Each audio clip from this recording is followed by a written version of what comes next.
Baik Bapak Ibu Guru semuanya, di video kali ini kita akan melanjutkan pembahasan kisi-kisi pretest PPG PAI tahun 2022. Indikator nomor 31 disajikan data dan informasi sejarah terkait dengan gerakan dakwah Wali Songo. Mahasiswa dapat mengidentifikasi corak strategi dakwah Wali Songo di Nusantara. Kita lihat contoh soalnya. Para wali atau wali songo dalam menyampaikan dakwahnya dengan bermacam-macam strategi, termasuk menggunakan media dakwah wayang kulit adalah Sunan titik-titik. Nah, apakah A. Sunan Kudus, B. Sunan Ampel, C. Sunan Derajat, D. Sunan Bonang, atau E. Sunan Kalijaga? Kita lihat dulu pembahasannya. Ini adalah corak strategi dakwah wali songo di Nusantara. Ini ada banyak ya. Ada Maulana Malik Ibrahim atau Sunan Gresik. Ya, bagaimana ini aktivitasnya? Ya, dengan buka warung sebagai tabib dan mengejarkan cara-cara baru untuk bercocok tanam. Raden Paku, Sunan Giri, ini membuka pesantren. Kemudian Maulana Maktum Ibrahim atau Sunan Bonang, ya, ini mengembangkan ilmu zikir yang berasal dari Rasul. Ya, jadi ini ada juga gerakan-gerakan fisik atau jurus yang beliau ambil dari seni bentuk huruf hijaiyah yang berjumlah 28 huruf. Ya, nah ini yang dilakukan oleh Sunan Bonang. Ya, kemudian ada juga Sunan Ampel atau Raden Rahmat. Ini mengenalkan istilah moh limo.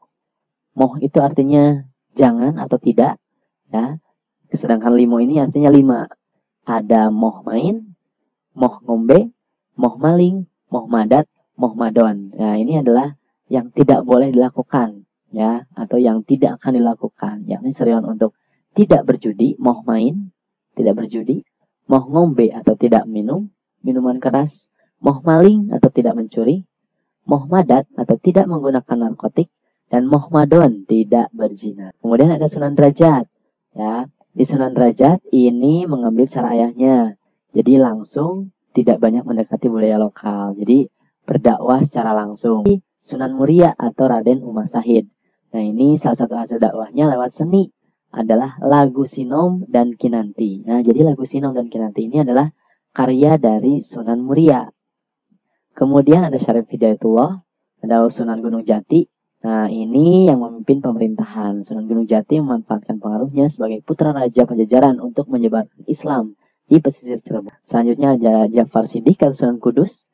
Nah, ini meniru pendekatan Sunan Kalijaga. Ya, sangat toleran pada budaya setempat. Yang Raden Mas Sahid atau Sunan Kalijaga, nah ini ajarannya terkena sinkretis dalam mengenalkan Islam, ya, menggunakan seni ukir, wayang, gamelan, serta seni suara suluk. Nah, di sini sudah terlihat berarti ya jawabannya.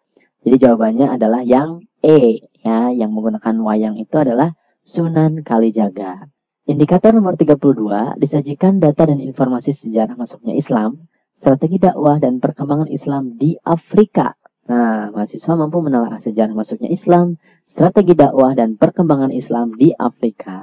Bagaimana contoh soalnya? Di sini sejarah masuknya Islam di Afrika mengalami berbagai proses perkembangan, di antaranya Islam merupakan agama yang diawasi secara ketat oleh penguasa.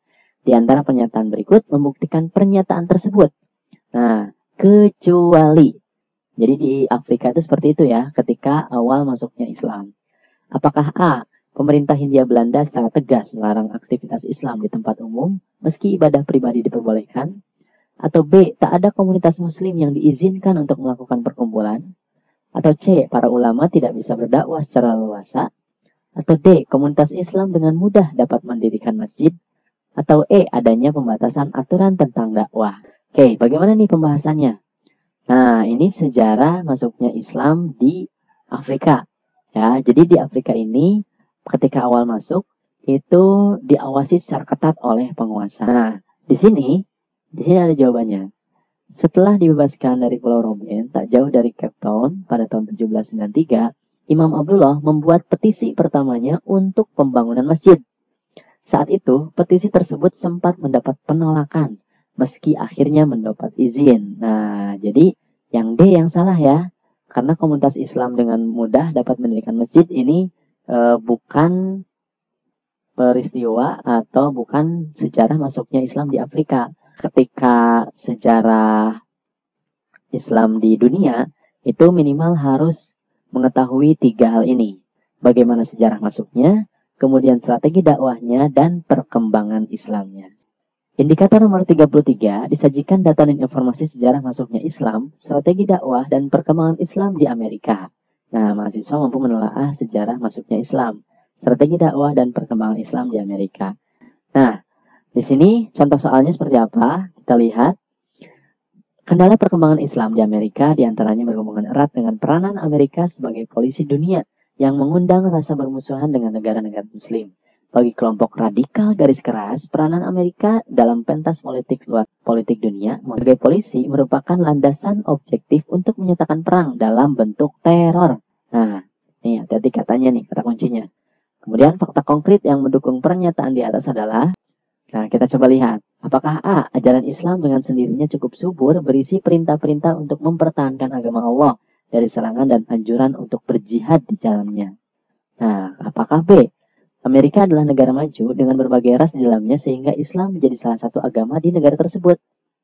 Atau C, populasi penduduk muslim di AS telah meningkat dalam 100 tahun terakhir, di mana sebagian besar pertumbuhan ini didorong oleh adanya imigran. Atau yang D, adanya migrasi muslim besar-besaran yang dibatasi oleh pemerintahan Amerika. Atau E, Amerika bersekutu dengan Israel untuk menaklukkan Islam. Pembahasannya, nah, di sini ada sejarah masuknya Islam di Amerika, kemudian ada strategi dakwahnya, kemudian pusat-pusat peradaban. Nah, jawabannya tentu saja adalah yang A ya.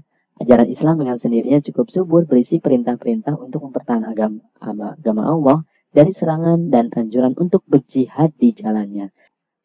Indikator nomor 34, disajikan data dan informasi sejarah masuknya Islam, strategi dakwah, dan perkembangan Islam di Eropa. Nah, mahasiswa mau menelaah sejarah masuknya Islam, strategi dakwah, dan perkembangan Islam di Eropa. Nah, mohon maaf, ini bukan Amerika ya, tapi Eropa ini di nomor 34. Kita coba lihat soalnya. Islam telah masuk lama ke benua Eropa. Pada puncak kejayaannya yaitu ketika Islam berpusat di Spanyol. Namun pada perkembangan selanjutnya, realitas menunjukkan kondisi yang berbeda.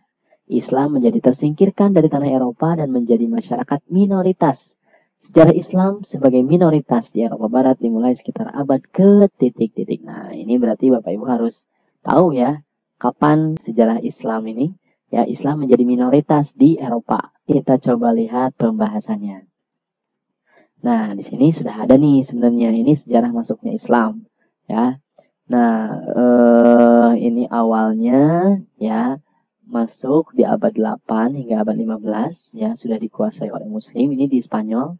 Nah, tapi di bagian keduanya sejarah Islam sebagai minoritas dimulai sekitar abad ke-19 ketika para penguasa Kristen di semenanjung Iberia memutuskan untuk tidak lagi mengeksekusi tawanan Muslim dan mulai menjual dan menggunakan mereka sebagai budak.